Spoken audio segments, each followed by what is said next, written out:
नमस्कार दोस्तों, वैदिक IAS आपका स्वागत करता है। जैसा कि हमारा ये भूगोल का सेशन चल रहा है, भूगोल में हमने सिर्फ एक क्लास बताया था। नॉर्मली आपको परिचय बताने का प्रयास किया था, हमने कुछ पढ़ाया नहीं था उसमें। भारत का आउटर मैप बनाया था हमने भारत का आउटर मैप बनाया था और हमने भारत के बाहर पढ़ने का प्रयास किया था, जो भी इसके बाहर की चीज़ें हैं।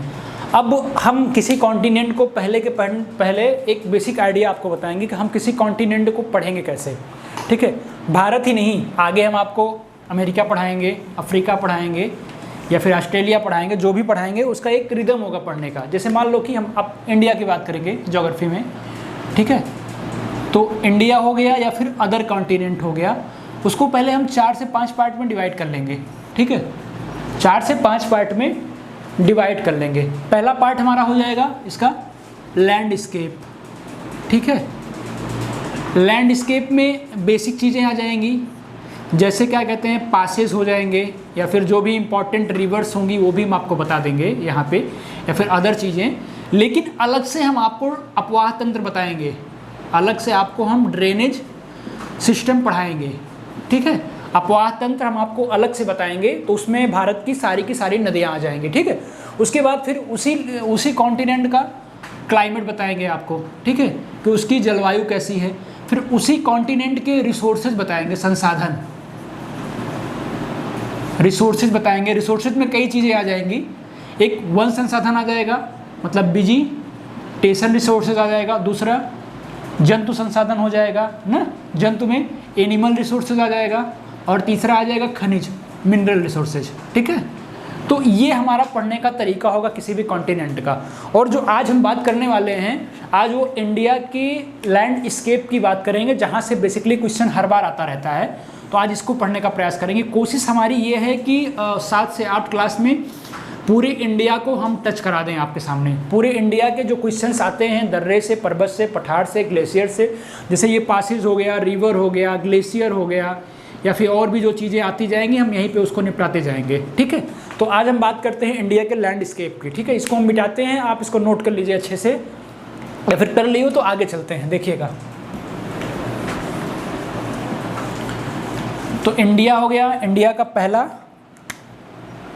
हम लोग आज बात करेंगे किसकी, लैंडस्केप की। लेकिन लैंडस्केप में भी कई फंक्शंस हैं इंडिया के।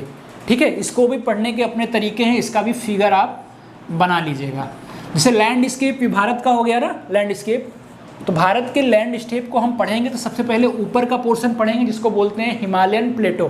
ध्यान देते चलना, पहले हम बात करेंगे हिमालयन प्लेटो की। ठीक है, फिर उसके जस्ट बाद हम बात करेंगे ग्रेट हिमालय की। देखते चलना, ग्रेट हिमालय की बात करेंगे। फिर जस्ट इसके बाद हम बात करेंगे किसकी, मिडिल हाईलैंड की, जो उसकी मध्य उच्च भूमि है, उसकी बात करेंगे। ठीक है, मिडिल हाईलैंड की। ठीक है, इसके बाद क्या आता है, इसके बाद आता है ग्रेट प्लेन्स या फिर पेनिनसुला, इसका प्रायद्वीपीय क्षेत्र, उसकी बात करेंगे। या फिर इसके पहले क्या बताया हमने, ग्रेट प्लेन्स की बात करेंगे। और इसके बाद जो भी इसके आइलैंड होंगे बाद में हम उसकी बात करेंगे। ठीक है, तो ये इंडिया के लैंडस्केप में आता है, और कोशिश करेंगे कि इन चीज़ों को इसी लैंडस्केप में निपटाते चलें। या फिर इससे अलावा जो भी पड़ता है, जैसे आइलैंड हो गया, हम बाद में इंडिया का एक मैप बना के इसके आइलैंड के बारे में आपको बता देंगे। ठीक है, समझ में आया? तो देखिए, हिमालयन प्लेटो ले लीजिए या फिर लैंडस्केप का पहला पोर्शन उठाते हैं और अब पढ़ने का धीरे धीरे प्रयास करते हैं। ठीक है, देखिए, सबको पता होगा कि भारत को कई खंडों में बांटा गया है। जैसे अगर हम इसके हिमालयन प्लेटो को उठाते हैं तो उसको भी कई पार्ट्स में बांटा गया है। पहले हिमालय के पार ट्रांस हिमालय बोला गया, फिर ग्रेट हिमालय बोला गया, फिर मिडिल हिमालय बोला गया, फिर शिवालिक, फिर तटीय मैदान। कुछ इस तरह से है, देखने का प्रयास करिए।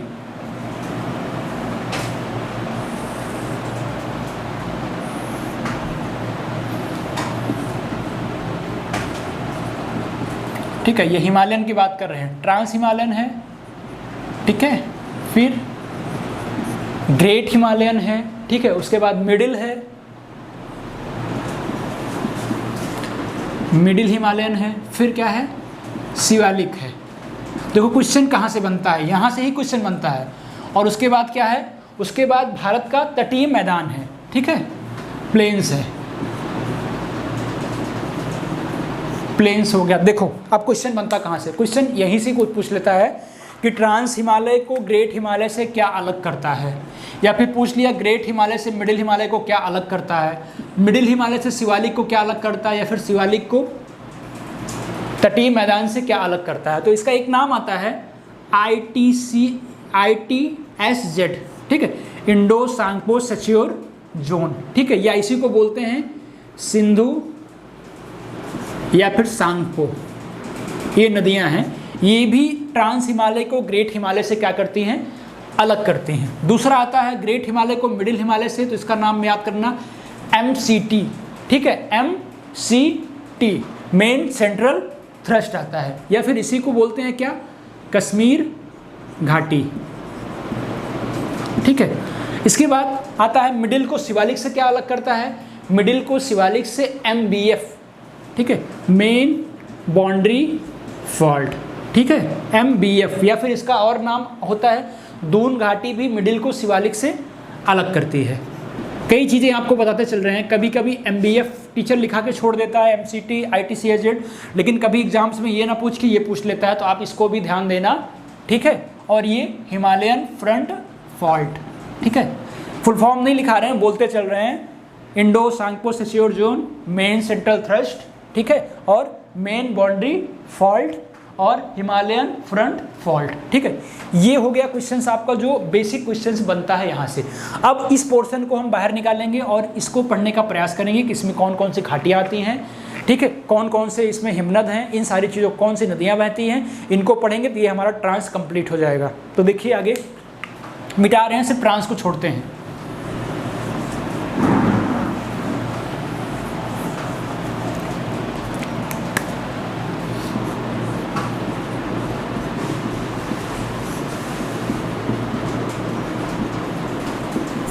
ट्रांस हिमालय, ठीक है, ट्रांस हिमालय में क्या देखना है।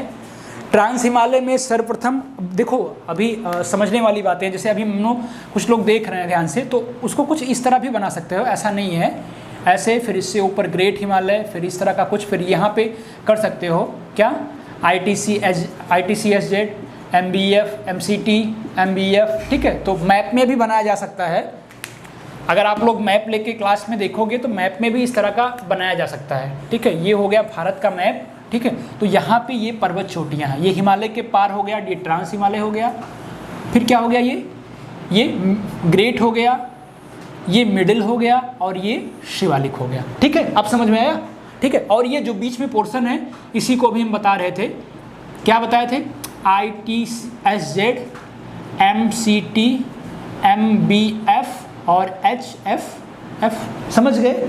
इस तरह से भी इसको बना सकते हो, मैप में देखोगे तो इसी तरह का बना हुआ, लेकिन हमने उसको कवर में ओपन करके बता दिया ताकि आपको समझ में आसानी से आ जाए। अब देखना ट्रांस हिमालय में ये जो चोटी है हमारी ट्रांस हिमालय की, ठीक है, इसमें 3 चोटियाँ मिलती हैं हमें, एक काराकोरम मिलती है, फिर लद्दाख मिलती है, और फिर जास्कर मिलती है। काराकोरम, लद्दाख और जास्कर, देखो तीनों को ओपन कर देते हैं यहाँ पे।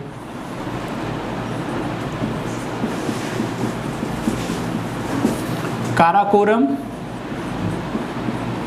लद्दाख और जास्कर, ठीक है, मिली ना मैप में, काराकोरम, लद्दाख, जास्कर। काराकोरम की सबसे ऊंची चोटी पूछता है तो वो क्या है, माउंट K2 है या गार्डविन ऑस्टिन है, इसकी ऊंची चोटी का सिंबल है क्या है, माउंट K2। अगर लद्दाख की पूछे तो माउंट राकापोसी, ठीक है, ध्यान देना, लद्दाख की पूछे तो माउंट राकापोसी, ठीक है, ये समझ में आया इतना। अगर कभी कभी एग्जाम में पूछता है जास्कर को लद्दाख से अलग क्या करता है, तो सिंधु की सहायक नदी होती है श्योक, याद रखना ये चीज़ें, इन दोनों को अलग करने के लिए सिंधु की सहायक नदी श्योक होती है, ठीक है। तो ये इतना तो समझ में आ गया होगा कि क्वेश्चंस आपके बनते कहाँ से हैं और किस तरह से क्वेश्चंस को निकाल के बताने का प्रयास कर रहे हैं।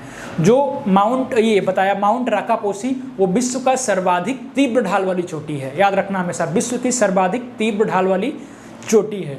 अब देखो इसी में कुछ हिमनद हैं जो एग्जाम में हमेशा पूछे जाते हैं और हमेशा यूपीपीसीएस पूछता है और लोग डाउट हो जाते हैं कि यार ऑप्शन में ये दे रहा है। जो क्रम से हिमनद है देख लेना, एक है सियाचिन, ठीक है, सियाचिन और बायफो,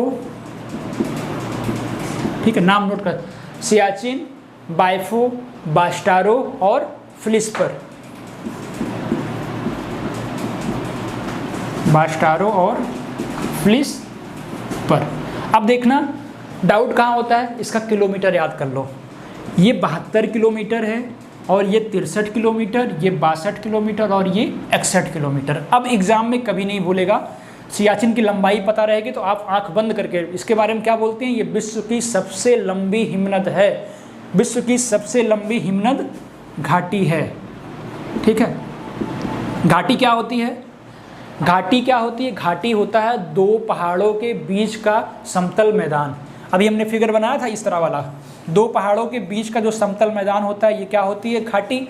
और नदी घाटी क्या होती है, नदी घाटी होती है नदियों के उपजाऊ मैदान को, उसी नदी का नदी घाटी बोलते हैं। सब समझ में आ गया ना, नदियों के उपजाऊ मैदान को। अब मैप में जाइए और ध्यान से देखिए, इसी में कुछ घाटियां हैं, जैसे एक घाटी है चुंबी घाटी है, ध्यान से देखना, इसी में चुंबी घाटी है, वो पर्यटक स्थल है अपने आप में।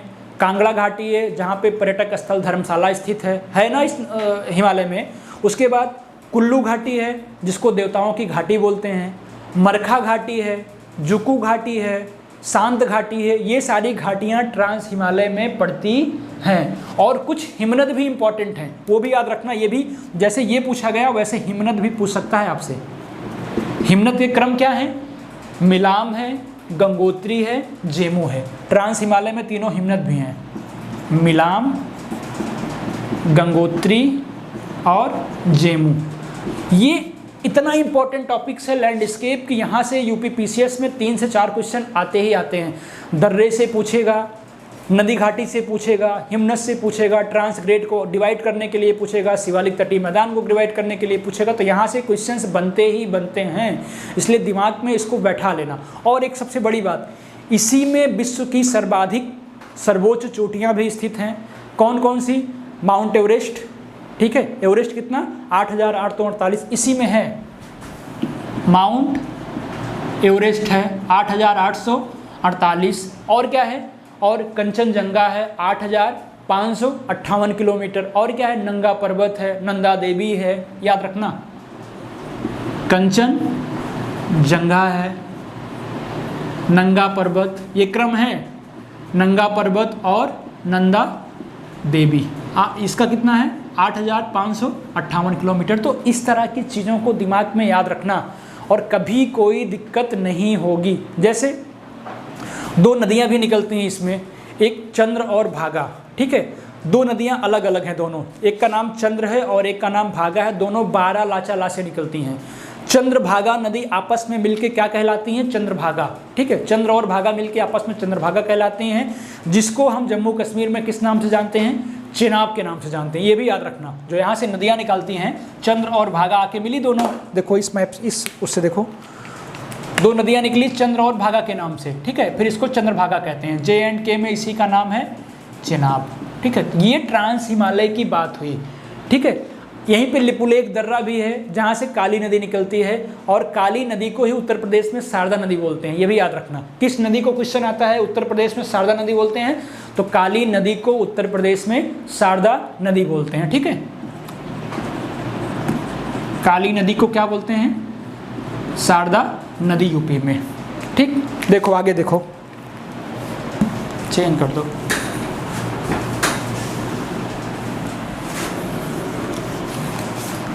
यहाँ पे लिखाने लायक कुछ नहीं है, बस मैप में एक बार समझते जाइएगा अच्छे से।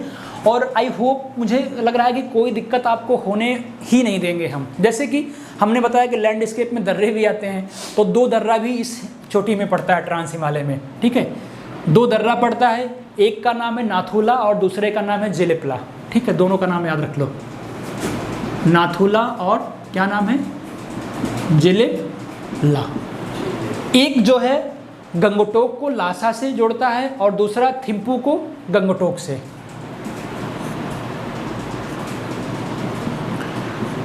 लासा से गंगटोक और दूसरा गंगटोक से थिम्पू को।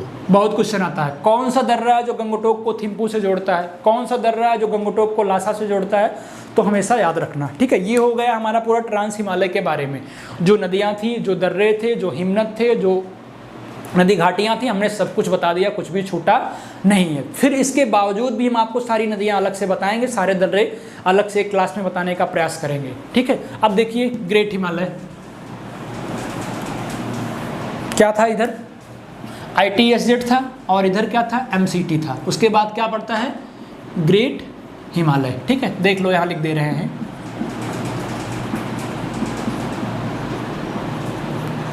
ग्रेट हिमालय।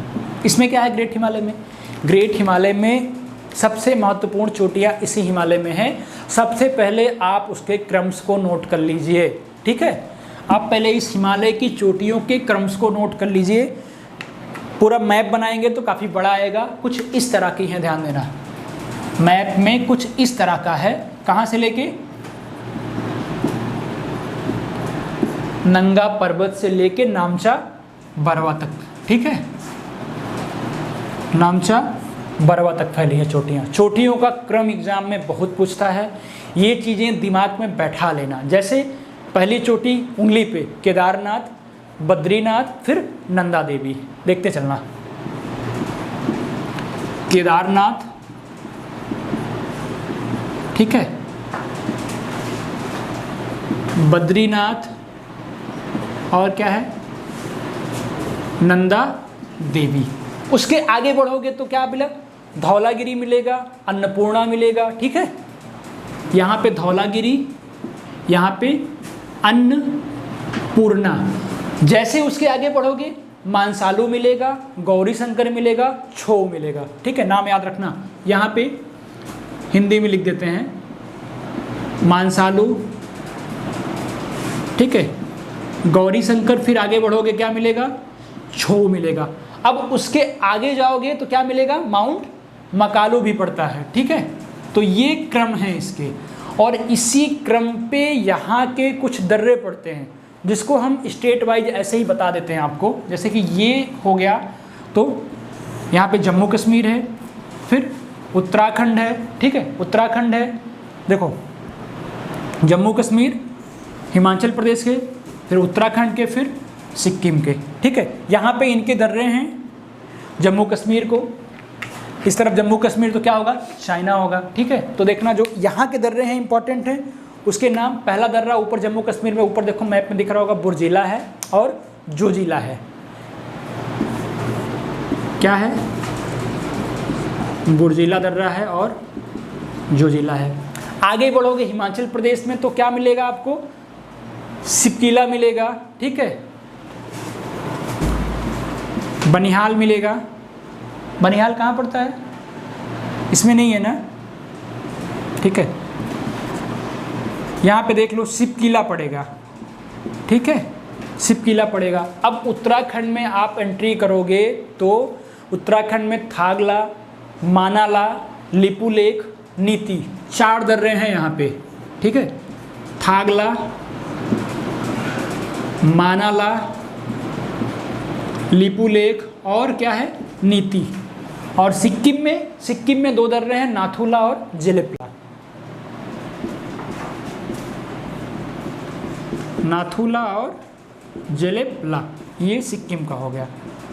अब अभी जब दर्रा बताएंगे तो सारे दर्रों के बारे में बताएंगे कि नाथुला किसको जोड़ता है, किसको अलग करता है, सिक्किम किसको जोड़ता है, किसको अलग करता है। तो ये चीज़ें याद रखना। अब समझ में आया ग्रेट हिमालय के बारे में कि हिमालय की सर्वाधिक ऊंची श्रृंखला किस में है, ग्रेट हिमालय में है। हिमालय के मुख्य शिखर किस में पड़ते हैं, ग्रेट हिमालय में पड़ते हैं, जिनकी चौड़ाई लगभग 120 से 190 किलोमीटर के बीच पड़ती है। और यह सबसे बड़ी बात, यह आग्नेय चट्टानों से और कायांतरित चट्टानों से मिलकर बना है। इसीलिए यहाँ पे ऊंचाई अधिक होने के कारण यहाँ पे सदैव बर्फ़ पड़ती रहती है। इसीलिए हमेशा यहाँ पे क्या पाए जाते हैं, हिमनद पाए जाते हैं। कुछ भी लैंग्वेज दे सकते हो अपने आप से, हम माइंड मैप बनाते जाएंगे, आप उसको लैंग्वेज दे के आराम से बढ़िया सा लिख सकते हो, ठीक है। तो आगे देखो, हमारा तीसरा पॉइंट क्या है, लघु हिमालय।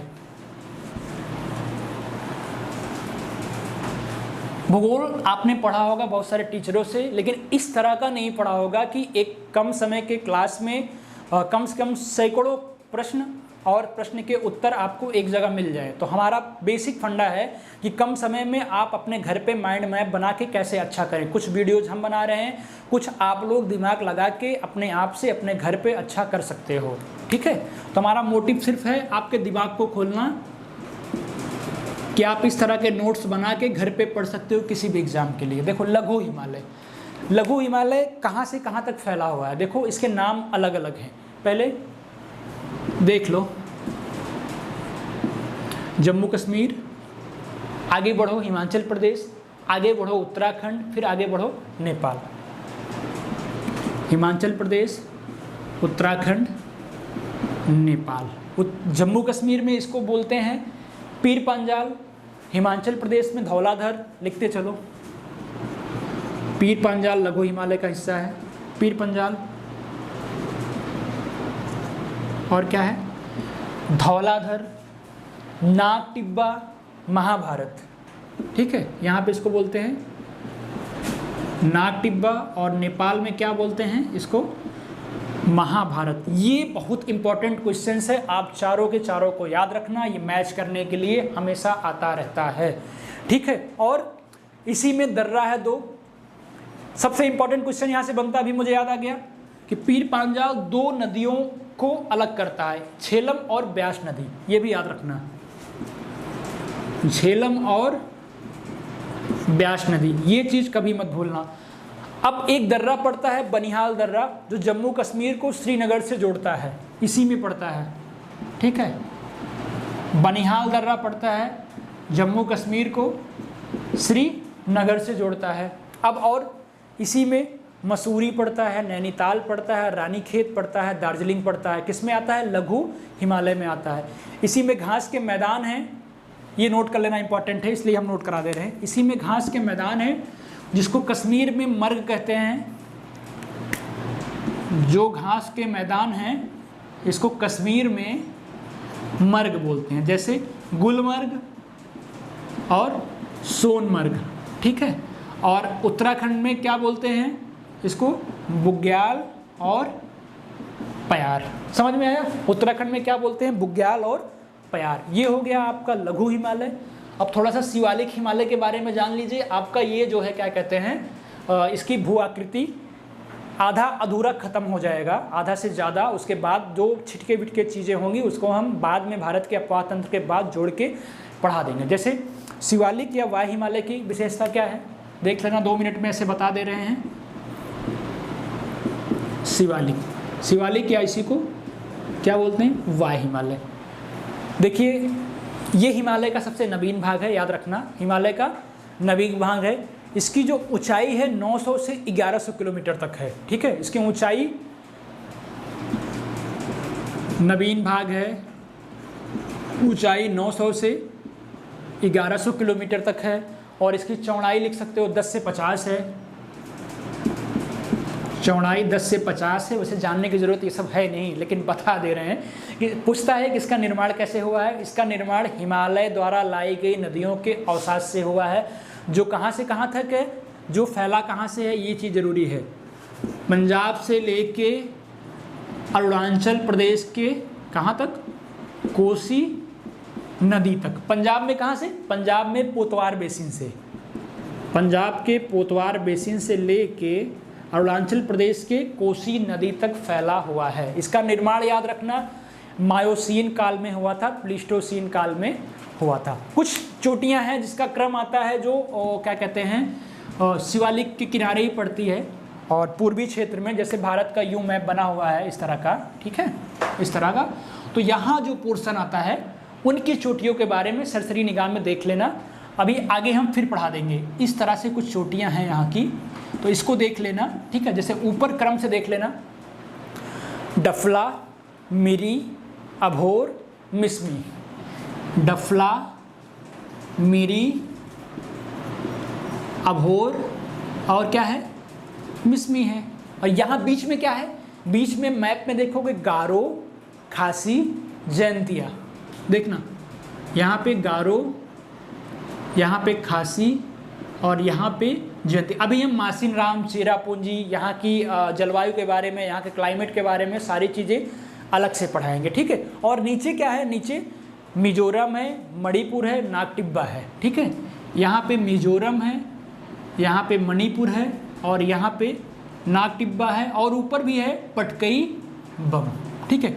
तो सारी की सारी चोटियाँ मैंने आपको दिखा दिया, या फिर भू आकृतिक में भारत के जो भी था हमने कोशिश किया कि आधे घंटे में पूरा का पूरा आपको बताने का प्रयास किया। अभी ये एंड नहीं हुआ है, अभी जो भी इसके ग्लेशियर्स हैं, जो दर्रे हैं, उसको हम एक जगह बताएंगे आपको, और इसके बाद आपको हम लेके चलेंगे इस क्लास के जस्ट बाद यहाँ के भारत के अपवाह तंत्र के बारे में, मतलब सारी नदियों और उनकी सहायक नदियाँ कहाँ से कहाँ तक बहती हैं, क्या अलग करता है, कौन से डैम बने हैं, वो आपको बताएंगे। तो लगातार अपने मित्रों को हमारी क्लास से जोड़िए, वो बोलिए सब्सक्राइब करें, और क्या कहते हैं उनको फ़ायदा बेहद हम अच्छी तरीके से देने का प्रयास करेंगे, और जुड़े रहिए हमारे साथ, कोशिश करेंगे कि आपका एग्ज़ाम क्या कहते हैं अच्छा हो। धन्यवाद।